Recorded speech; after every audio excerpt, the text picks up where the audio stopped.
Buenas noches, jóvenes caficultores. ¿Cómo están el día de hoy? Hoy martes 6 de mayo, ¿no? Pues bueno, ayer iniciamos con este curso, Nutrición del Cafetal en Sistemas Regenerativos, ¿no? Ya ayer tuvimos una clase introductoria y bueno, hoy tenemos una ponencia y una excelente clase que esta va relacionada a la química del suelo y la nutrición del café. Y bueno, pues tenemos a alguien que ustedes ya conocen, que le tienen mucho cariño, mucho aprecio, porque ha venido pues trabajando con ustedes durante varios tiempo, varios años que ustedes lo han visto ahí. Así que hoy les traemos al ingeniero Julio que nos va a dar esta clase, chicos. Así que aprovechen, recuerden anotar todo aquello que que sea lo más importante para ustedes, aquello que lo puedan aplicar en sus fincas, porque son cosas que pues así no se nos van a olvidar y las podemos poner en práctica. Recuerden que nosotros estamos haciendo ese esfuerzo por ustedes para que pues sigamos siendo caficultores, ¿no? Yo me identifico, soy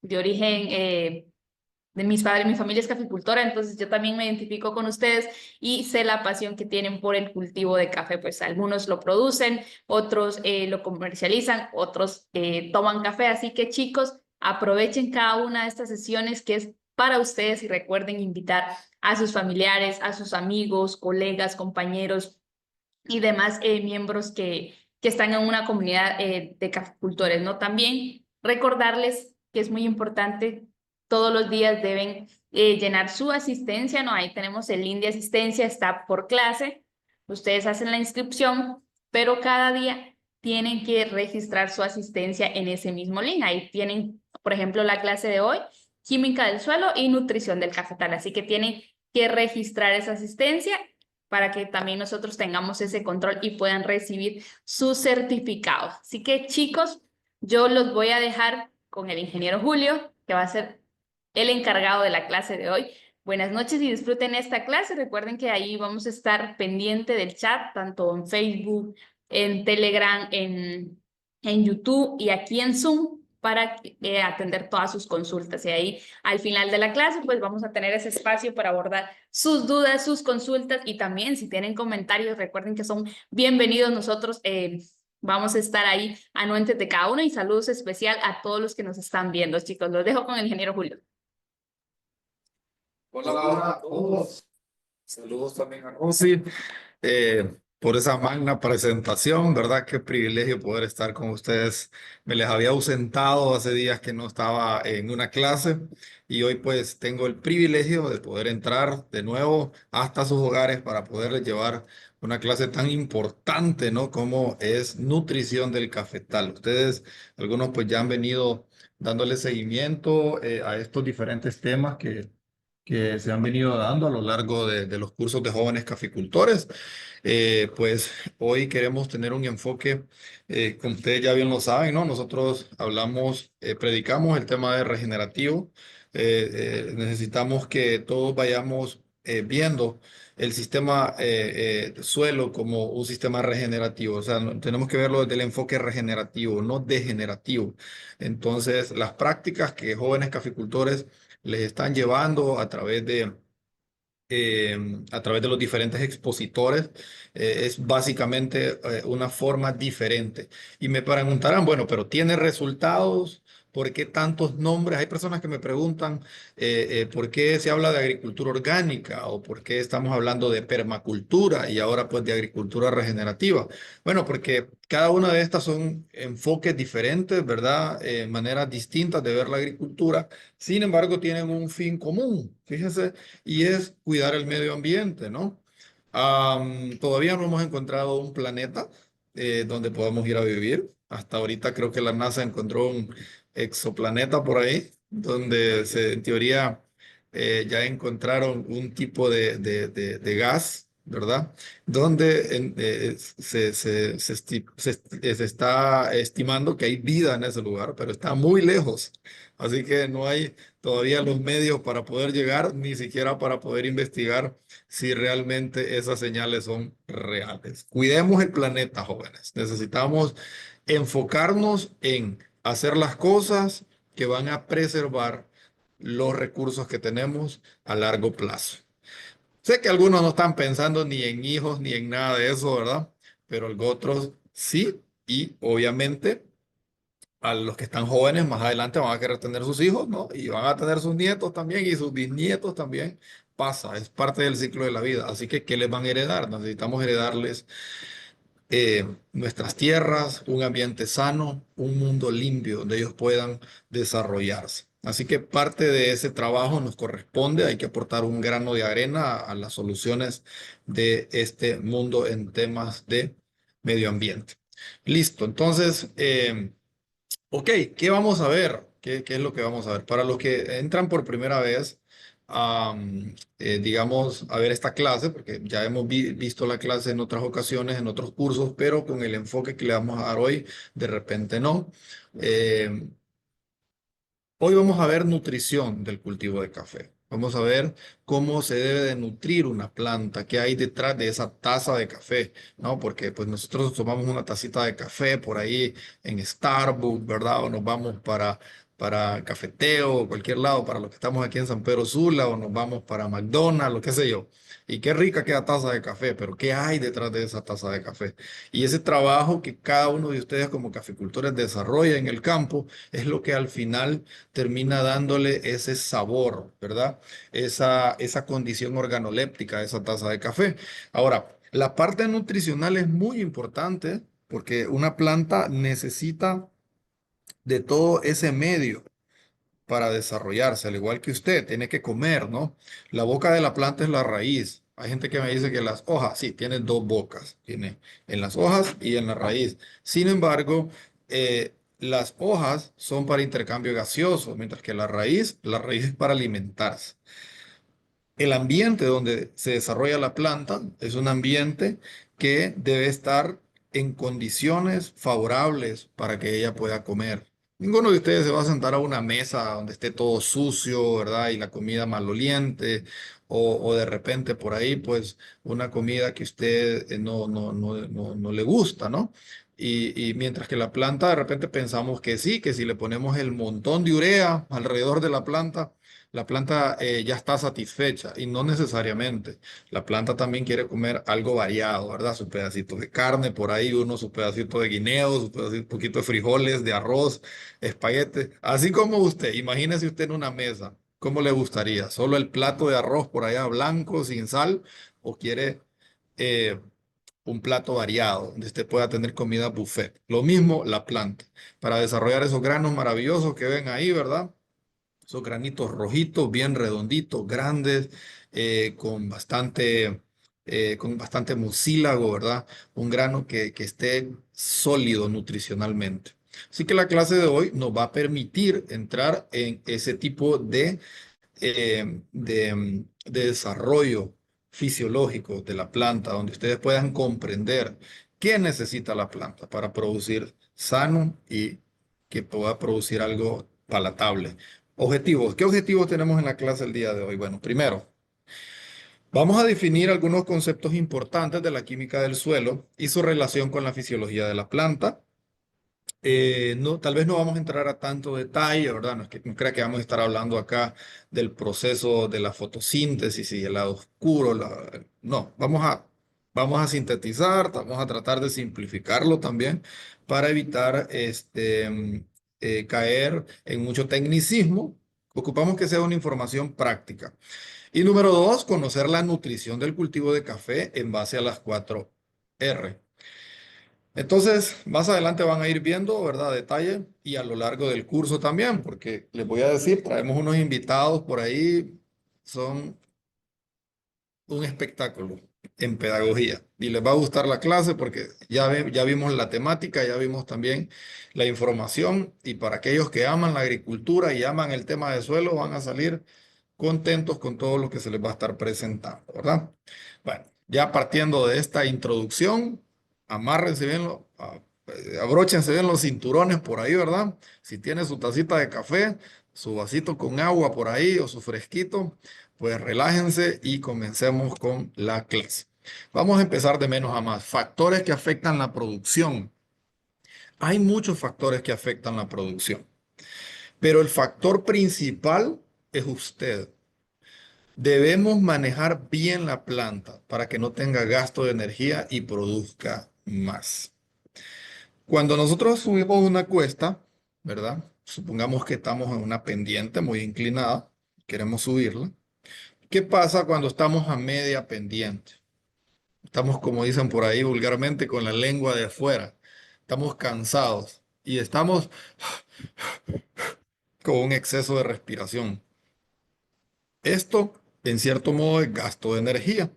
A la planta le pasa lo mismo. La planta está estresada, gasta energía. La planta está cansada, obviamente también es un tipo de estrés, gasto de energía. Hay un exceso de sol, ¿verdad?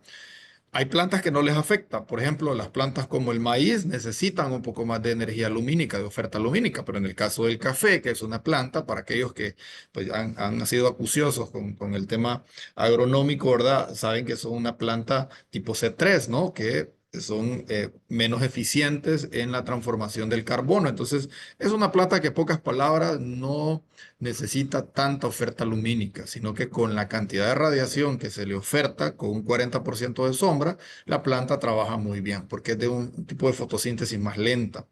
Su proceso fisiológico es más, se desarrolla mejor, ¿verdad? En un ambiente donde hay menos oferta lumínica. Eh, todos esos ambientes que le generan estrés a la planta, hace que la planta gaste energía. ¿Y qué es la energía al final? La energía al final es dinero perdido. Cuando una planta está estresada, puede ser por una plaga, por una enfermedad, puede ser quizás porque hay una inundación, ¿no? Y el sistema radicular, no hay oxígeno en el suelo, entonces la planta empieza a tener problemas de hipoxia, no respira bien. Eh, Puede ser también, ¿verdad?, que hay exceso de calor, entonces la planta cierra sus estomas para no perder agua porque pues está deshidratándose. Eso es gasto de energía, porque la planta tiene que desarrollar ciertos compuestos para regular su metabolismo. Y algunos de esos compuestos son aminoácidos, ¿verdad? Algunos aminoácidos que son muy importantes para que la planta regule su estado interno. Y producir esos aminoácidos le genera a la planta un gasto de energía. Es muy costoso para la planta ese proceso de formación o síntesis de ese tipo de aminoácidos, como la lisina. Aminoácidos que ayudan a disminuir, son antiestresantes. No sé si ustedes han escuchado por ahí, está estresada la planta. No, hombre, está intoxicada, aplicarle aminoácidos, po. Porque el aminoácido, como a la planta le cuesta producirlo, al aplicarlo en una, no sé, en un estimulante, un bioestimulante, ¿verdad? Va el aminoácido y el aminoácido ingresa a la planta ya estructurado. Entonces la planta solo tiene que tomarlo y introducirlo en su estructura química, pero no tiene que formarlo, como pasa cuando, digamos, ponemos un nitrógeno en el suelo y va todo ese proceso de degradación del nitrógeno, la planta lo absorbe y al final termina formando algunos tipos de aminoácidos precursores. Es un proceso largo y lento para la planta, requiere mucho gasto de energía. ¿Qué les quiero decir con todo esto? Para evitarnos estar utilizando antiestresantes, que en el caso del café es muy poco lo que se utiliza, esto más va para cultivos de ciclo corto, tratemos de darle las condiciones ideales para que la planta pueda desarrollarse en perfectas condiciones. En jóvenes caficultores a ustedes les explicamos todas esas prácticas: manejo de sombra, establecimiento de una variedad que sea congruente con la altura, ¿verdad? No vamos a poner un geisha a 700 metros sobre el nivel del mar porque se lo va a comer la roya. La temperatura también le va a afectar muchísimo. Su potencial genético se va a desarrollar en alturas arriba de 1400 metros sobre el nivel del mar. Tenemos que tener un control sobre el tema de plagas y enfermedades, ¿no? Preventivo, a modo de no estresar la planta, no permitir que la roya nos vaya a invadir con un 10% de roya y después tengamos que estar utilizando triazoles, que un exceso de estos productos se nos pasa a la mano, impactamos la planta. Y mire, hay tantas formas de estresarla. Entonces, jóvenes caficultores te da un manejo preventivo, un calendario anual de prácticas desde el establecimiento del semillero. Obviamente ya seleccionaste el terreno, ya preparamos el terreno para llevar la planta. Preparación desde el semillero, vivero, lugar definitivo. Todo bajo control para evitar que la planta se estrese y gaste energía. Bien, entramos al suelo, ¿verdad?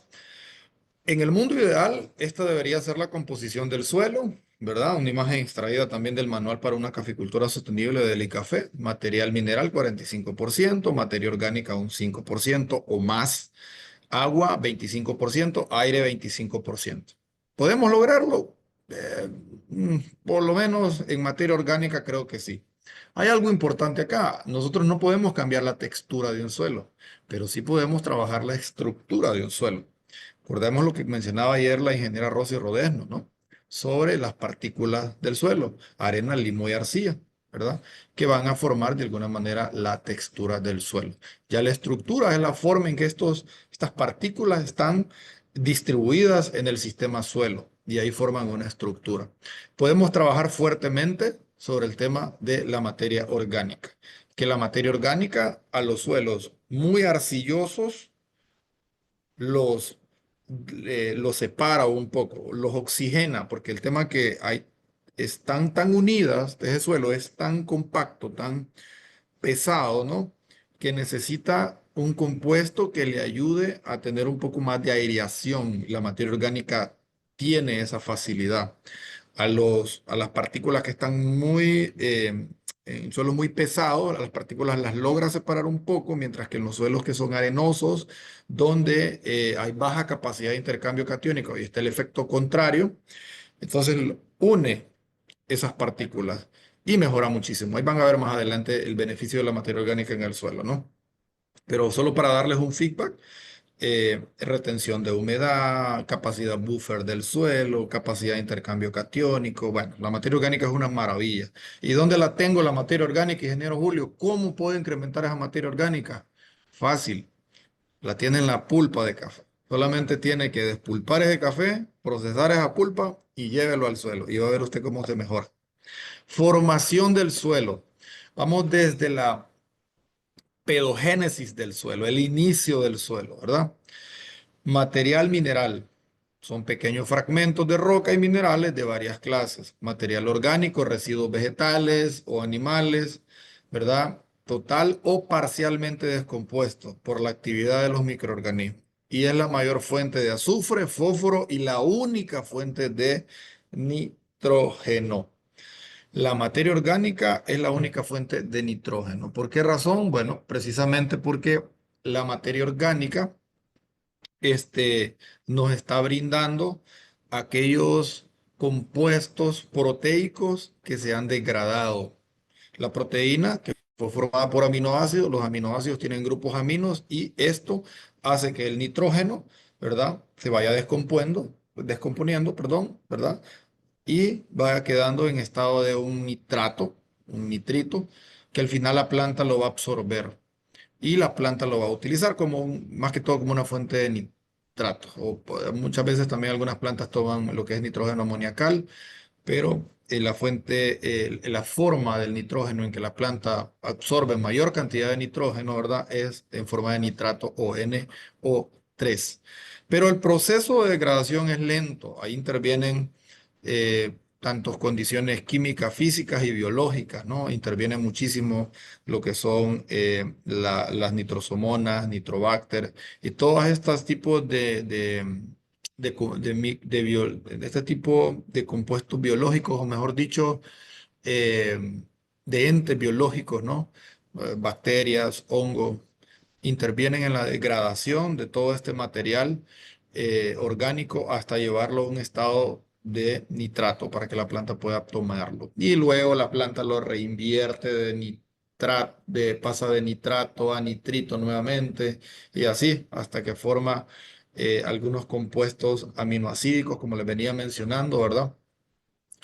Como el glutamato y otros compuestos por ahí para formar sus estructuras. Mire qué bonito, ¿no? Nada se destruye, solo se transforma. Nada se destruye, todo se transforma. Se va degradando, se vuelve elementos simples y otro organismo vivo como una planta lo absorbe. Los humanos o los animales morimos, nos descomponemos y al final ese nitrógeno, ese potasio, ese calcio, ese magnesio y todos los elementos terminan en una planta, lo absorbe y lo lleva hacia su formación, no sé, de hojas, alguna estructura, flores, incluso frutos. Y después nos comemos nosotros el aguacate, ¿verdad? Que había comenzado por allá en un dedo. Y esa degradación se vino dando y formó otra estructura. Así funciona nuestro sistema, el sistema suelo. Es bellísimo. Al final, eh, todos los seres vivos, ¿verdad? Terminamos siendo materia orgánica y esa materia orgánica es utilizada o aprovechada por otro organismo más adelante. Entonces, en resumen, la materia orgánica es uno de los elementos más determinantes en la producción agrícola. Listo. Fertilidad del suelo. Baja, media o alta. Estas imágenes no necesariamente son ejemplos de una fertilidad baja, de una media y una alta, ¿verdad? Valga la observación porque esto nos lo va a determinar un análisis, por ejemplo, de suelo, donde nosotros vamos a tener una radiografía química y física del suelo. Pero el objetivo de la imagen que ustedes están viendo es mostrarles que desde el punto de vista agrícola no existe suelo malo. Un suelo siempre va a tener la oportunidad de ser moldeado a la necesidad de determinado cultivo. Hay suelos que son salinosódicos, pueden corregirse. Lo que necesitamos es conocimiento para la corrección. Suelo es ácido, puede corregirse. Lo que necesitamos es conocimiento para la corrección de ese suelo ácido.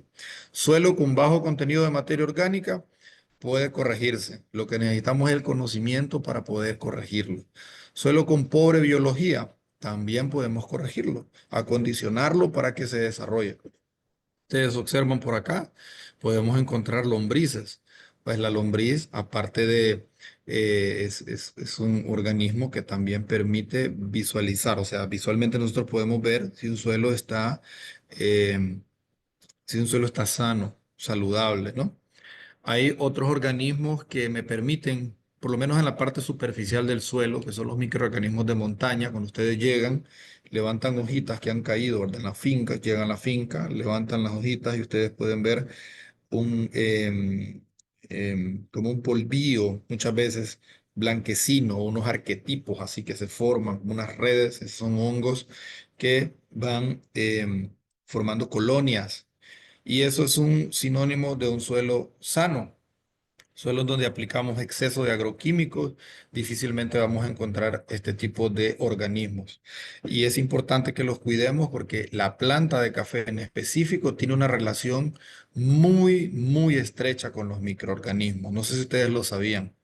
Es más, hay personas que me preguntan por qué el café se desarrolla en pH de 5.5 a 6.5 y por qué otros cultivos como el cacao requieren un pH de 6.5 a 7. Lógicamente podemos decir, bueno, si la eficiencia de los fertilizantes son de 5.5 a 7, de 6.5 a 7, ¿verdad? Es ahí donde los fertilizantes están de alguna manera más disponibles para ser absorbidos por la planta, X elemento y cualquier fuente de fertilizante, versus un rango entre 5.6 y 6.5, ¿no?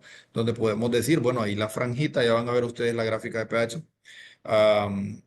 Ahí la franjita es más delgada y usted hay menos disponibilidad de ciertos elementos. Bueno, la planta de café tiene la peculiaridad que libera ciertos exudados en un ambiente un poco más ácido, entre 5.5 y 6.5, como ácidos oxálicos.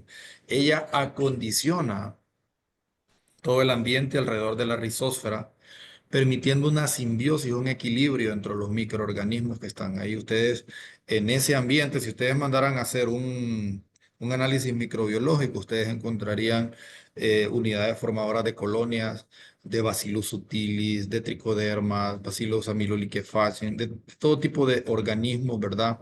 Nematodos benéficos en muchos casos. Pueden encontrar algunos pequeños artrópodos y bueno, hace una relación simbiótica tan estrecha, porque estos microorganismos al final, eh, de alguna manera, dependen también de la planta, que la planta libera exudados que le permiten a ellos alimentarse, ¿no? Y cuando ella necesita ayuda, porque tal vez está Fusarium o está Rhizoptonia o Fitium, cualquiera de estos patógenos, bichitos malos, ¿verdad? Para la planta, quieren llegar a atacar la planta, entonces ella libera ciertos exudados, que es una señal química, atrae a Tricoderma para que la proteja como un policía, ¿verdad? De los ladrones que no la vayan a afectar. ¿Qué pasa cuando nosotros hacemos un exceso de aplicación de agroquímicos? Lastimosamente, dañamos. Sí, muchas veces matamos los organismos que están afectando la planta, ¿verdad? Pero también nos llevamos de encuentro a aquellos organismos que son benéficos para la planta.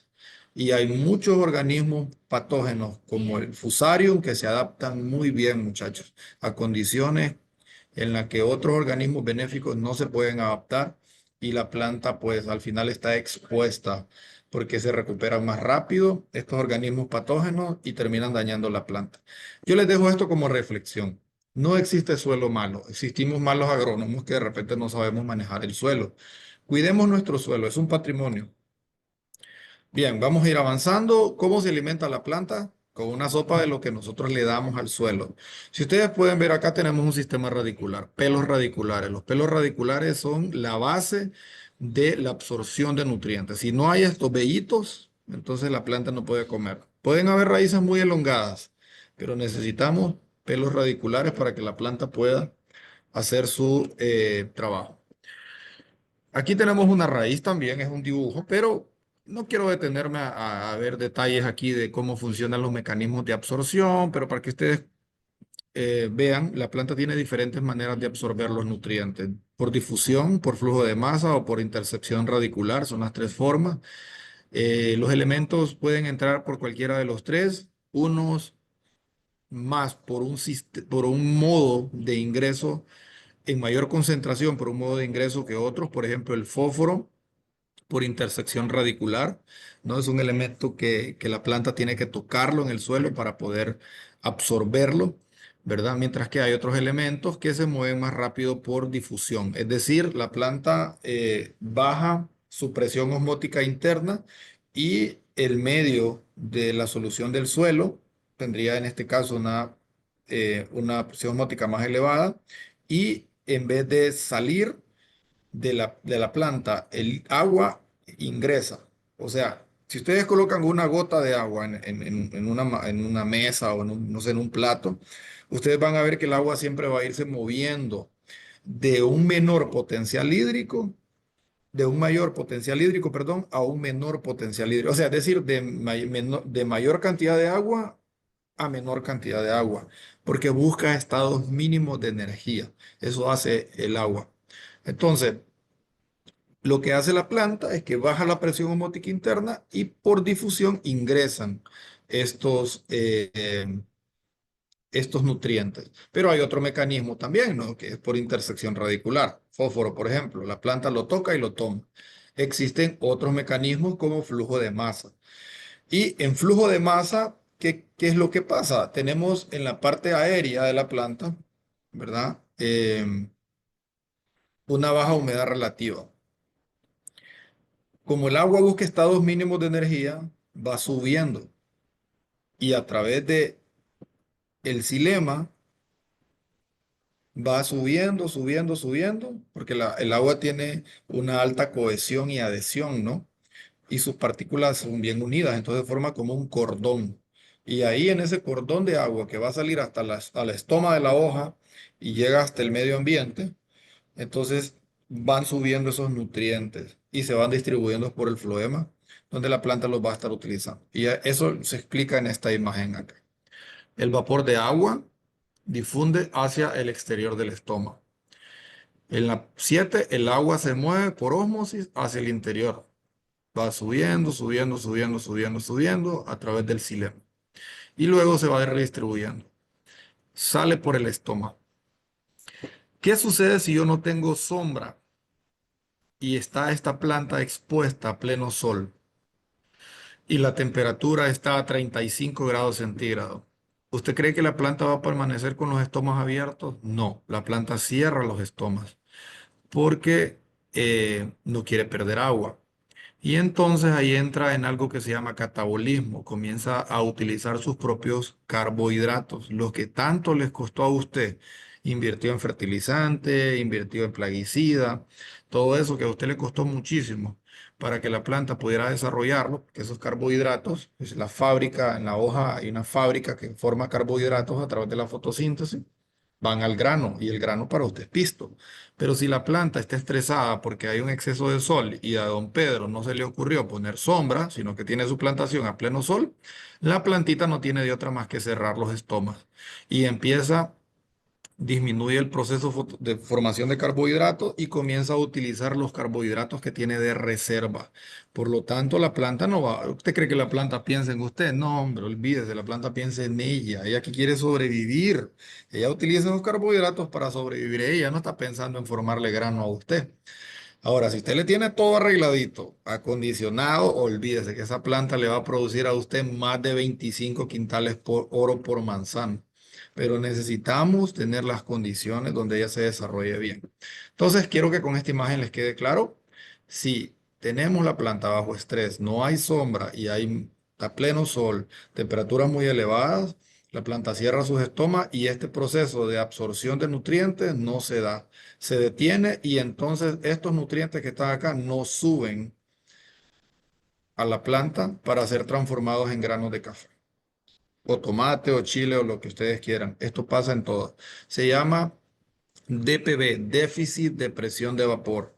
Es muy importante, busquen el término, lo pueden encontrar en cualquier literatura, para que ustedes vayan conociendo eh, cómo funciona, ¿verdad? Fisiológicamente. Bueno, esta imagen ya la conocen, creo que la han visto varias veces. En el caso de la raíz del café, si ustedes pueden observar, casi que horizontalmente, o sea, de largo, es más, casi el doble que de profundo. Creo que por aquí hay un, bueno, no se ve en la imagen, pero tiene alrededor de 60 centímetros, vamos a ver aquí, sí, de 60 centímetros de profundo, ¿sí? Y de ancho hasta 105 centímetros. Ahora, ¿qué nos, ¿por qué les muestro esta imagen? Primero porque cuando hacemos un muestreo de suelo, tenemos que buscar dónde termina la bandola. Aquí está la flechita. Aquí termina la bandola en esta planta de café.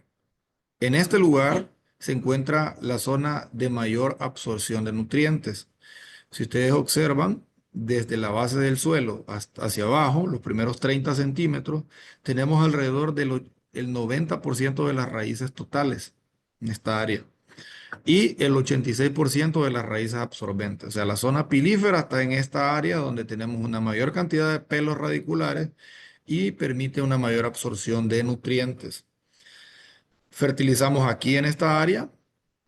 Debemos hacer controles de maleza aquí en esta área, no dejar pelada la finca, ¿verdad? Toda descubierta ahí para que se erosione, no.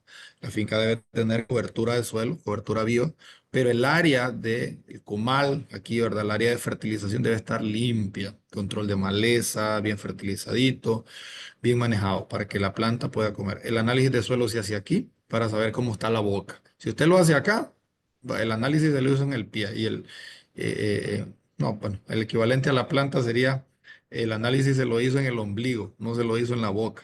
Entonces, no queremos saber cómo está el ombligo de esa planta, queremos saber cómo está la boca de esa planta. Y esta es la boca. Aquí están los dientes, aquí tiene todo para comer. El análisis de suelo, en este punto de aquí, donde termina la bandola, ¿verdad? Ahí tenemos que sacar la muestra de suelo. Lo mandamos al laboratorio, nos mandan el análisis y el análisis nos va a decir cómo está esta área de aquí. Propiedades físicas y químicas del suelo. Ahí las pueden leer ustedes. Relieve, pendiente, textura, estructura, densidad aparente, densidad real, propiedades químicas del suelo, pH. Es un tema más que todo de definiciones, ¿verdad? Biología del suelo. Existen en el suelo infinidad de animalitos, de bichitos, reino animal, reino vegetal, reino fungi, reino monera, prototista. Ahí tenemos todos los organismos que están interactuando con la planta, tanto buenos como malos para la planta. Por acá tenemos una, una gráfica, podemos llamarle, ¿verdad? ¿Verdad? Para poder medir la, o para poder visualizar en qué pH se desarrollan o están más disponibles los elementos, ¿sí? Entonces, y lo dejamos en 4.5, 6.5. Bueno, podemos ver acá, esta parte de 4.5 a 5.5 a 5.0 refleja la deficiencia o la poca disponibilidad de elementos en un área con un pH muy ácido. Suelos ácidos pueden ser suelos donde la pluviosidad es muy alta. Esa es una de las formas, porque las bases se lavan y el suelo queda expuesto a mucho hidrógeno. Otra característica es el tipo de planta que se desarrolla. El irul, por ejemplo, el helecho, es una planta muy característica de desarrollo o sea, de suelo ácido. Las coníferas, los pinos también, no porque el pino, que nosotros hemos satanizado el pino, no, porque el pino tiene un rango de pH más amplio, entonces él se adapta muy bien en suelos ácidos. Y una forma de verlo es un suelo rojo, ¿verdad? El suelo rojo es muy característico de un suelo ácido y les voy a explicar químicamente aquí por qué. Si ustedes ven el hierro es un elemento que cuando se solubiliza da esa tonalidad como rojiza. Y ustedes pueden observar en un pH menor a 5 qué tan disponible se encuentra. La imagen aquí refleja la disponibilidad dependiendo del grosor. Si miran el nitrógeno, por ejemplo, entre 6.5 y 7 hay una mayor disponibilidad de nitrógeno. En un suelo desde ligeramente ácido, muy ácido, este es el rango en el que él se desarrolla bien. Pero cuando ya vamos bajando y si nos vamos aquí en un pH de 5, ¿qué pasa con el nitrógeno? Está muy poco disponible, está bloqueado. Elementos como el potasio está bloqueado, elementos como el fósforo también están bloqueados. En el caso de las bases como potasio, calcio y magnesio, lo que sucede que el aluminio compite con ellos por los espacios en las arcillas. Las arcillas están cargadas negativamente, el aluminio está cargado positivamente. Entonces esa carga positiva, que en el caso del aluminio tiene tres cargas positivas, se pegan a las arcillas y entonces ocupan los espacios. Y en el caso de estos elementos ya no pueden ingresar ahí, entonces es un poco complicado porque al final los elementos no pueden ser aprovechados por la planta, químicamente hablando. En el caso del fósforo lo bloquea porque forma fosfato de aluminio. El fósforo en forma de H2PO4, ¿no? Un ortofosfato que tiene el aluminio es trivalente, entonces cada valencia del aluminio atrapa un H2PO4 y así forma fosfato de aluminio. El fósforo es un elemento tan sensible y muy reactivo con este elemento aluminio o creo que también con el manganeso. Entonces, ¿qué pasa? Que tenemos que ver el suelo desde una planta. Si el suelo está muy ácido, la planta no puede comer. Si el suelo está disponible en un pH entre 5.5 a 6.5, entonces la planta puede alimentarse. En el caso del café, esto no es regla para todos los cultivos. Ya les expliqué que la planta forma un microclima liberando ciertos ácidos como el ácido oxálico que le permite en este rango de pH tener una mayor disponibilidad de elementos que quizás para otros cultivos sería un reto poder absorber ahí, pero en el caso del café sí le funciona y le trabaja muy bien. De hecho, el café con un pH de 6.5 a 7, según demostraciones de Café en campo, han encontrado que no tiene una buena absorción de nutrientes porque ella ya se ha adaptado a este ambiente, ¿no? Para que lo tengan claro, ¿verdad? ¿Cómo regulamos el pH? Es la gran pregunta, porque ya vimos el problema, ahora hay que encontrarle la solución, ¿cierto? Primero, tenemos un pH ácido, ¿quién lo va a decir? El análisis de suelo. ¿Qué es un pH ácido? Abajo de 5.5, las rayitas están muy delgadas, la planta no puede comer bien. Aunque hay fertilizante en el suelo, la planta no puede comer porque no está disponible. Si el pH está ácido, hay que aplicar enmienda. ¿Qué enmienda? Calviva, calapagada, carbonato de calcio. Aplicamos enmienda, mejoramos el pH y queda en condiciones estables para que la planta pueda comer. Avanzamos. ¿Qué hace la cal en el suelo? Mucha gente me dice, yo aplico nitrato de calcio, ya regulé el pH. No, el calcio no tiene un efecto directo sobre el tema del pH. Lo tiene en este caso, o sea, hablando en el caso de la enmienda, sí lleva calcio, pues ustedes pueden ver acá el carbonato de calcio, por ejemplo. No lo va a tener la base como tal, lo va a tener la reacción química con el agua. En la reacción química, cuando llega la cal, cae agua, esa reacción química libera OHs. Esos OHs que se liberan reaccionan con el hidrógeno del suelo formando agua. Y esa formación al final es lo que va haciendo que se disminuya la cantidad de hidrógenos y entonces el pH se regule. Igual a la cal nos ayudó a mejorar el ambiente donde se desarrolla la planta. El aluminio se encuentra como aluminio 3. Entonces, al aplicar cal, ¿qué hacemos? El OH que se libera aquí también, ¿verdad? Forma hidróxido de aluminio y es una forma en que la planta no es afectada. ¿Cómo debemos de aplicar enmiendas? No porque a mí se me ocurrió, no, es porque el análisis de suelo lo recomienda. Ustedes van a ver en la clase de interpretación de análisis del suelo la cantidad de cálculos que debe de hacer un laboratorio para llegar a conclusiones de cantidades de fertilizante o cantidades de enmienda. O sea, lo que hay detrás de eso, muchachos, es algo súper sesudo. Hay que sudar la gota en una pizarra, en una tabla de Excel, o qué sé yo cuántos programas hay ahora, ¿verdad? O en un cuaderno a mano para poder calcular eso. Y al final a usted solo le dice el análisis, mire, don Fabricio, aplique en este mes 2 onzas de, de 1846,0 y 1 onza de urea. Pero antes de eso, aplique enmienda. ¿Cuánto? No, aplíquese unos 8 quintales por manzana de cal y cheque. Y usted dice, ah, no, si está fácil. Pero es que eso no es por inercia, eso no crea que es porque el hombre ya de un solo adivinó, no, él tuvo que hacer cálculos y los cálculos son bastante complejos, así que nadie le venga a vender gato por liebre, como dicen por ahí, ¿verdad? Ah, no, vaya y aplique tanto, no, porque puede dañar su suelo. Cuando nosotros hacemos aplicaciones excesivas de una enmienda, podemos estar afectando la relación que existe entre elementos como calcio, magnesio y potasio. Y esa relación que existe, que más adelante lo van a ver ustedes, antagonismo y sinergismo, puede afectar la absorción de un elemento, disminuir la absorción de ese elemento y al final usted va a ver el problema en la planta. No es porque no haya de ese elemento en el suelo, es porque está bloqueado por exceso de uno o otra mala práctica que hicimos, ¿verdad? Bueno, ya hablamos bastante del fertilizante orgánico, ustedes ya conocen muy bien. Yo creo que hemos hablado más de materia orgánica que de cualquier otra cosa en las clases. Eh, Aquí, por ejemplo, ¿verdad?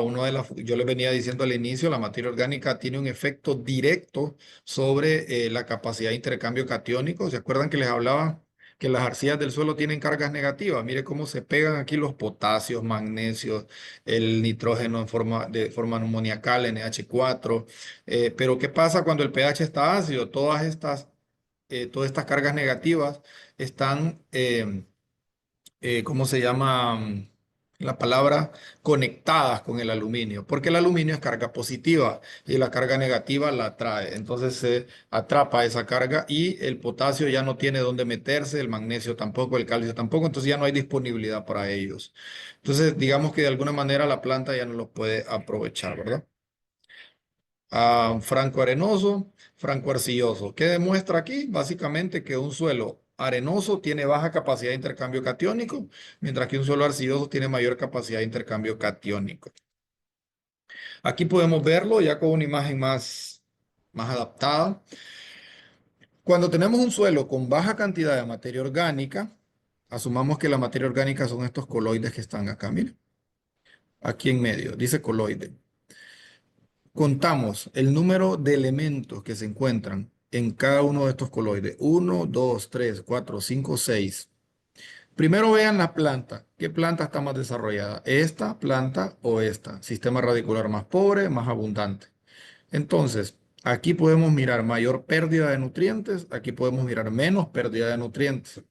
El coloide tiene cargas negativas. Entre más cantidad de cargas negativas hay en el suelo, atrapa más fertilizante. Si nosotros no tenemos materia orgánica en el suelo y fertilizamos, esa materia ese fertilizante termina perdiéndose, o sea, se lixivia, se lava y se va al suelo. Yo siempre les decía, aquí se ve el iPhone, mire, usted quería comprar un iPhone, ahí lo perdió, porque está fertilizando y no está aprovechando. Hasta aquí no va a llegar la raíz. Pero si contamos acá 1, 2, 3, 4, 5, 6, 7, 8 y acá 1, 2, 3, 4, 5, 6. Aquí tenemos 6 elementos, acá 8. Por lo tanto, hay mayor cantidad de elementos, fertilización bien hecha en un pH adaptado, un pH óptimo para la planta, bueno contenido de materia orgánica y hay menos pérdida. Materia orgánica, enmienda y la planta va a estar así de bonita. El círculo de Mulder nos dice lo que les venía mencionando, antagonismo y sinergismo. Si tenemos un exceso de calcio por exceso de enmienda, ¿verdad? Podemos llegar a afectar la absorción de elementos como magnesio, como potasio. Podemos afectar en el suelo, lo que más hay es antagonismo. Sinergismo es muy poco. Las rayitas punteadas son sinergismo. Magnesio y potasio son sinérgicos entre ellos, pero la mayoría son antagónicos. El exceso de uno afecta la absorción de otro. No lo va a adivinar usted, el laboratorio se lo va a dar. El laboratorio tiene un campo que se llama relaciones catiónicas y en ese campo ellos, dependiendo de eso, van tomando decisiones y dicen al final cuánto deben aplicar de cada fertilizante para no afectar esa relación. Así que no nos pongamos a inventar en los cálculos si lo maneja perfectamente, ¿verdad? Muy bien, hágalo, pero si no lo maneja, no se ponga a inventar. Que el suelo es como cuando usted se pone un medicamento sin saber el diagnóstico que le brindó el doctor. ¿A cuántos nos han dado un análisis de sangre y no entendemos nada de lo que dice ahí, ¿verdad? Que son leucocitos, que son, bueno, dice la presión alta, que si tiene por acá, no la materia orgánica, pero que si tiene los triglicéridos fuera de lugar y después queremos medicarnos y no funciona. Algunas veces han terminado en el hospital después por haberse medicado con algo que no les recomendó el doctor. Lo mismo, el de laboratorio le va a decir a usted qué tiene que hacer para que no vaya a dañar su suelo. Se aprovecha porque la planta no le puede decir nada, ¿verdad? Bueno, balance de nutrientes, muchachos, ya para ir avanzando con el tema. Todos los elementos son importantes. Solución nutritiva completa. Miren, si aplicamos todos los elementos, entonces la planta va a tener un buen sistema radicular y una raíz elongada, un sistema radicular con pelos radiculares, pero si solo aplicamos calcio, mire que la planta la raíz no se elonga bien, el fósforo, si falta sin fósforo, ¿verdad? Tampoco, si falta el hierro, tampoco, y así sucesivamente. Tiene que ser completa la solución. Demanda de nutrientes de acuerdo a las etapas de desarrollo del cultivo, claro que sí. Pueden observar acá al inicio, antes de la antesis o apertura de la flor, en la preantesis ocupamos bastante zinc, boro, potasio. El potasio trabaja mucho en el intercambio gaseoso de la planta, de las células, ¿verdad? Entonces, en este caso, lo ocupamos. Aparte también tiene un efecto carrier porque él es un transportador de carbohidratos desde la hoja hasta los granos. Por eso le dicen engordador a algunos, ¿verdad? Porque engorda el grano de café. El boro, que ayuda muchísimo al tema de calidad de tubo polínico, también es un translocador de carbohidratos, al igual que el potasio. El zinc, que nos forma usinas o ácido indolacético. Entonces, cada uno de ellos tiene una función importante. Por ejemplo, si la usina, que es el que elonga células, no está presente, aunque haya una buena calidad de tubo polínico por la presencia de boro, ¿verdad? Ese tubo polínico no se va a elongar y por lo tanto no va a haber una buena preñez. Y ahí va a haber una sinergia de cosas. El calcio que te va a formar pectatos de calcio, el envariado de la pared celular. Si no hay un buen envariado de la pared celular, ¿qué pasa? Llueves, el grano se revienta por mala calidad de grano. Entonces hay infinidad de funciones de cada uno de los elementos. No nos vamos a detener a hablar de cada uno de ellos, pero para que ustedes sepan. Aquí tenemos la floración, ¿verdad? Y cuánto de estos elementos se absorbe en cada una de las etapas. Ley del mínimo, este barrilito lo único que nos dice es que aunque falte un elemento, esto va a determinar la producción. Usted puede tener todos los elementos, boro, calcio, todos los elementos, pero si le falta un solo elemento, usted no logró terminar eh, la formación de compuestos en la planta y al final la planta no va a terminar de darle la cosecha deseada. Todos los elementos son importantes. Claro, hay unos que son macro y micronutrientes. Los macronutrientes se ocupan en mayor cantidad, los micronutrientes en menor cantidad. Pero aunque usted tenga todos los macros y le falte un micro, mire que Dios es tan bueno que el suelo siempre tiene un poquito, ¿verdad? Y la planta por ahí se termina. Pero no tenemos que permitir, ¿verdad?, que el suelo se quede sin nutrientes. Hay que mandar a hacer análisis de suelo, análisis foliares para ver cómo estamos y aplicar lo que nos recomienda el laboratorio. Funciones de los elementos, bueno, ya les venía comentando, el nitrógeno, síntesis de aminoácidos, fósforo, pues interviene en la síntesis de ADN, ¿verdad? También en la síntesis de degradación de carbohidratos, formación de fosfolípidos. En el caso del potasio, apertura y cierre de estomas, transporte de agua, translocación de carbohidratos, calcio, formación de pectatos de calcio, el magnesio, que pues nos ayuda muchísimo en el tema de la coloración verde, ¿no? Porque interviene en la síntesis de clorofila, interviene también en el ribosoma para síntesis de proteína. El boro, formación de tubo polínico, translocación de carbohidratos, el zinc, formación de auxinas, hierro, síntesis de clorofila y diferentes procesos enzimáticos. Todos los elementos son importantes. Hay elementos móviles, elementos inmóviles. Los elementos móviles van a moverse rápidamente hacia la hoja adulta y se van a mover rápidamente hacia la hoja joven, porque de la hoja adulta se alimenta la hoja joven. Y entonces la deficiencia, ¿dónde la vamos a mirar? En la hoja adulta. Y el elemento inmóvil es al revés, va despacio, despacio, llega a la hoja adulta y entonces ya no siguió moviéndose, se quedó ahí en la hoja adulta y la deficiencia la vemos en la hoja joven. ¿Dónde podemos observar eso? Aquí. Un elemento de alta movilidad en la planta, el nitrógeno, se manifiesta en la hoja adulta, miren. Pero si tenemos un elemento de lenta movilidad, como el caso de, bueno, vieron aquí también el fósforo, rápida movilidad en la planta, no se va a manifestar en hojas jóvenes, sino en hojas adultas. Potasio, rápida movilidad en la planta, se va a manifestar en hojas adultas, no en hojas jóvenes. Y miren el caso del calcio, que es se mueve lento, entonces pasa de la hoja ¿cómo se llama? Adulta, se queda ahí cuando no hay más calcio y se mira la deficiencia en la hoja joven. Entonces, el tema de la movilidad nos ayuda a descartar qué elemento puede ser. Ya sabemos que si tenemos hojas adultas con deficiencia, ¿verdad? Es porque es un elemento de alta movilidad. Puede ser cualquiera de estos de acá, de nitrógeno hasta molibdeno. Movilidad en la planta, que no es lo mismo que movilidad en el suelo. Y si encontramos hojas jóvenes, tiernas, pequeñitas, con deficiencia, podemos ver cualquiera de estos elementos, desde calcio hasta cobre. Bueno, y miren el daño que hace el aluminio cuando no hacemos enmiendas, muchachos. Es horrible el daño que genera en la planta, ¿verdad?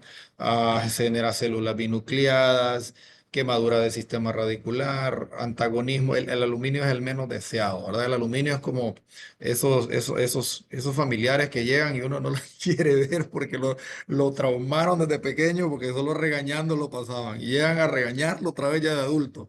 Entonces, así es el aluminio. Nadie lo quiere. Y la planta menos. Mire lo que le causa a nuestras plantitas. Así que apliquemos enmienda para regular esos problemas. Listo, tenemos por acá, bueno, fertilizantes químicos hay muchísimos en el mercado, desde la urea, nitratos, sulfatos, fosfatos, potásicos y así sucesivamente. Los laboratorios nos dan cualquier cantidad de ellos. Lo que tenemos que tener claro es que hay unos que son más ácidos que otros.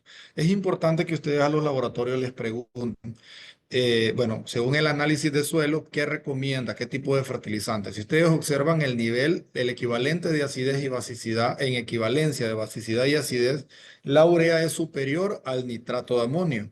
Por lo tanto, si yo tengo un suelo ácido, no es recomendable aplicar urea, es más recomendable aplicar un nitrato de amonio. En índice salino, el nitrato de amonio es superior a la urea. Por lo tanto, si yo tengo un suelo salino sódico, ¿qué debería estar aplicando? Bueno, puedo aplicar una urea, obviamente, ¿verdad? Claro, después de haber corregido el problema de sodio, pues el sodio es un dolor de cabeza también en el suelo, pero ese es otro tema más específico. Y así tenemos, muchachos, aquí diferentes características de los fertilizantes que pueden ustedes visualizar para preguntarle al laboratorio, que ellos son los expertos en tomar decisiones, ¿verdad? Y bueno, ya para finalizar, hay que fertilizar en base a las 4 R: fuente, tiempo, dosis y lugar. ¿Qué es fertilizar? Es suministrar todos y cada uno de los nutrientes que el cultivo necesita con la fuente correcta, dosis correcta, momento correcto y lugar correcto. Así que fuente, dosis, momento y lugar. De nada sirve que yo conozca la fuente si no sé qué dosis tengo que aplicar ni el momento. La fuente puede ser una urea, un nitrato de amonio, un 1846-0, una fuente orgánica, lo que ustedes quieran.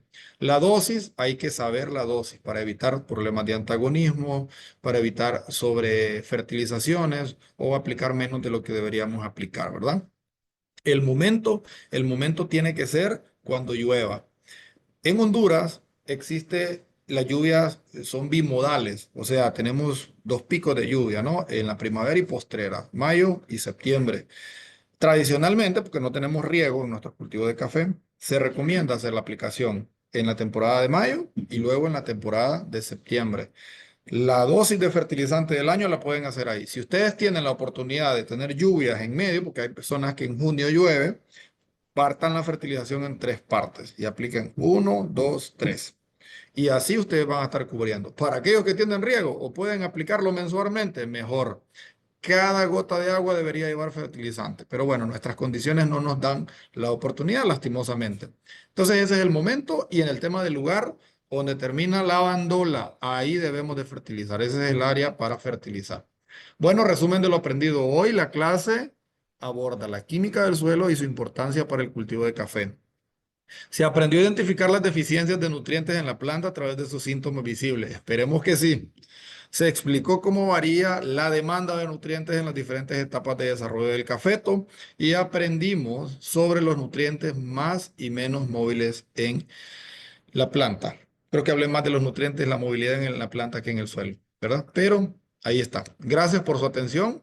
Ingeniera Rosy, si tenemos alguna pregunta por ahí, esperemos poder contestarla. Hola, ingeniero. Claro que sí, aquí tenemos un par de preguntas, pero también muchos comentarios y muchos saludos. Ahí pues estaban saludando al ingeniero desde Venezuela, Colombia, Guatemala, por ahí Perú y de aquí de Honduras también teníamos bastante participación. Y bueno, un saludo para ustedes también de parte de todo el equipo de jóvenes caficultores. Y vamos a abordar un par de preguntas. Por aquí nos dicen que para el cultivo de café, ya asumiendo pues que el suelo tiene rangos de nutrientes ideales, ¿cuál sería la mejor, como el mejor tipo de fertilizante a aplicar, ¿no? Ese fertilizante que puede incluir tanto los macroelementos como los micronutrientes. No sé si tenemos ahí, ingeniero Julio, pues acceso a poder mencionar o algún tipo de fertilizante. Sí, claro que sí. Eh, Esa decisión tiene que ser, como les venía diciendo, en función de lo que refleje el análisis de suelo, ¿no? Porque si tenemos un suelo con una alta acidez, entonces no podemos estar recomendando fertilizantes que acidifiquen más el suelo. Eso el laboratorio debe tomarlo en cuenta. Les quiero hacer el comentario para que ustedes hablen con el laboratorio y ustedes le pidan que les recomiende las fuentes de fertilizante de acuerdo a la condición en que está ese suelo, ¿verdad? Ahora, ese es un criterio muy importante, ¿verdad? Otra cosa también, hay fórmulas que mucha gente dice, que la fórmula, no quiero mencionar nombres, trae todo ese. Es una sopa de todo. Miren, muchachos, las fórmulas nutricionales no cumplen el 100% de los requerimientos nutricionales de la planta. ¿Por qué razón? Porque si yo necesito en la planta 250 kilogramos de nitrógeno, 200 kilogramos de potasio, ciento y pico kilogramos de tal elemento, tanto de magnesio, tanto de fósforo, que de hecho el fósforo lo ocupa como 40, para producir 20 quintales oro, ¿ustedes creen que eso lo van a meter en una fórmula que tiene 12, 24, 12, triple 20, 12, 12, 12, más un poquito de magnesio, más un poquito de fósforo y solo aplíquele 3 onzas? No, porque nosotros hemos estado acostumbrados a que se nos facilite el trabajo, ¿no? Y nosotros nos vamos con la idea de que si aplicamos una fórmula X, no quiero mencionar nombres, usted la aplica y le dicen aplique 3 onzas por planta y con eso va a suplir las necesidades. No las va a suplir. El análisis de suelo es el que le va a decir a usted qué necesita su suelo y el análisis, el laboratorio le tiene que recomendar tanto de esta fertilizante, tanto de este, tanto de este, tanto de este. Nitrato de amonio, ok, 18460, puede aplicar una fórmula que ya está dentro de la necesidad. Lo voy a poner así de fácil. Yo creo que Rosy lo va a ver con ustedes en la clase de interpretación de análisis. Existe algo que se llaman requerimientos nutricionales. Por ejemplo, nitrógeno, 200 a 250 kilogramos de nitrógeno para producir 20 a 25 quintales oro. ¿Sí? El suelo tiene una cantidad de nitrógeno en el suelo. Entonces, ¿qué hacemos? Restamos lo que tiene el suelo y la diferencia la metemos con fertilizante. Esa es la forma de hacer una recomendación. No es con un fertilizante en específico que me diga que trae todo, porque ningún fertilizante es la mano de Dios embotellada ni embolsada. debe de ser en base a un análisis de suelo. Espero haber contestado, Rosy, la pregunta. Tengan mucho cuidado con eso, por favor. Claro que sí, ingeniero. Y vamos a abordar una pregunta más. Nos dice Jaime Garay Lazo, ¿después de cuántos días de haber aplicado la enmienda podemos realizar la fertilización? Esa es muy buena pregunta. Primero, tenemos que saber si es necesario hacer el encalado. Segundo, cuando se hace el encalado se debe hacer cuando la lluvia esté, bueno, haya llovido, pues, o cuando menos muy cerca. ¿Por qué razón? Porque necesitamos que la lluvia haga reaccionar la cal.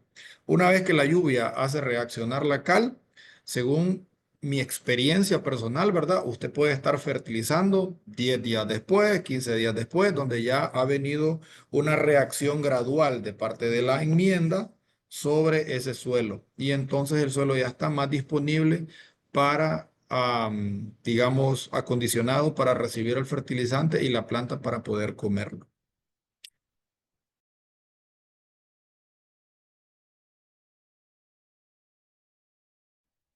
Muchísimas gracias, ingeniero Julio, por esta maravillosa clase. Bueno, jóvenes, por temas de tiempo vamos a llegar hasta aquí. Recuerden, mañana pues nos vamos a ver por los mismos canales a la misma hora y con la clase de muestreo de suelos y la importancia que tiene pues el muestreo de suelos en todo este tema de nutrición, ¿no? De cómo ya nos estamos, como el ingeniero Julio lo explicó, nos estamos enfocando ya a una agricultura regenerativa y todos esos prácticas que nosotros como caficultores debemos hacer para poder llegar lo más posible a ser regenerativos. Así que yo los dejo con el ingeniero Julio, su profe, el día de hoy para que se despida de ustedes. Yo sé que muchos ahí ya lo extrañaban, ahí hubo comentarios de muy especiales para el ingeniero Julio, así que ingeniero Julio, su espacio para que se despida de sus estudiantes.